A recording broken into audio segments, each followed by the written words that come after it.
that gave me personal comfort was that on Plivo support pages,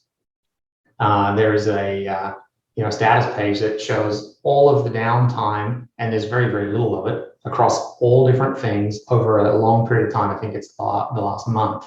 with like green, green, green, green, and here's a yellow, and you can click on it and it says, this is something that, the carrier had an outage at this time from, this hour to this hour. That